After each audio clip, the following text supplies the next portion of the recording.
भक्ती ही म्हातारपणी करायची गोष्ट नाही, तर ती तरुण वयातच सुरू करायची असते. तर झालं असं, मथुरेतून आम्ही संध्याकाळी पोहोचलो वृंदावनला. महिला मंडळींनी साडी वेअर केली होती आणि पुरुषांनी महाराष्ट्रीयन वारकरी पोशाख. संध्याकाळी आम्ही गेलो प्रेम मंदिरात. खरंच सांगते, फोटो व्हिडिओपेक्षा 100 पट सुंदर आहे प्रत्यक्षात. इथलं कोरीव काम एकदम अद्भुत. वारकरी पोशाख बघून बऱ्याच जणांनी आमच्यासोबत फोटोही घेतले. त्यांचा आनंद काही वेगळाच होता आणि इथे आम्हाला हे पुस्तकही दिलं. दुसऱ्या दिवशी सकाळी सुरुवात झाली वृंदावनातील प्रमुख मंदिरांच्या दर्शनाने. पहिलं ठिकाण म्हणजे श्री बाके बिहारी मंदिर.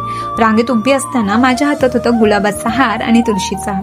माझ्या शेजारी एक आजी होत्या. त्या म्हणाल्या, हे कोणतं देवाचं मंदिर आहे? इथे पुदिन्यांच्या पानांचा हार चढवतात का? त्याच क्षणी जाणवलं, मग ती म्हातारपणी नाही, तर समज येता क्षणी सुरू करायची असते.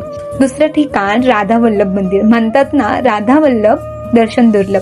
खरंच तसंच वाटलं. इथलं दर्शन खूप मस्त झालं. शांत वातावरण, मनाला एकदम शांतता भेटली. तिसरं ठिकाण म्हणजे निधिवन.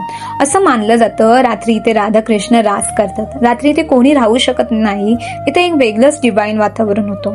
आणि मग माझं मन जिथे खेचलं गेलं ते ठिकाण म्हणजे श्री राधारमणजी मंदिर. त्याचसाठी मी खास आले होते. इथे पोहोचल्यावर एकच विचार आला, आता काही नसलं तरी चालेल, हे दर्शन झालं म्हणजे सर्व झालं. ज्यासाठी आले होते ते फायनली पाहिलं. त्यानंतर आम्ही गेलो गोवर्धन दर्शनाला. चौथ्या भागात आपण पाहू बरसाना आणि आग्रा. तयार आहात ना मग बघायला? ब्लॉग आवडला असेल तर अग्निसाला फॉलो करायला विसरू नका आणि चौथा भाग नक्की पहा.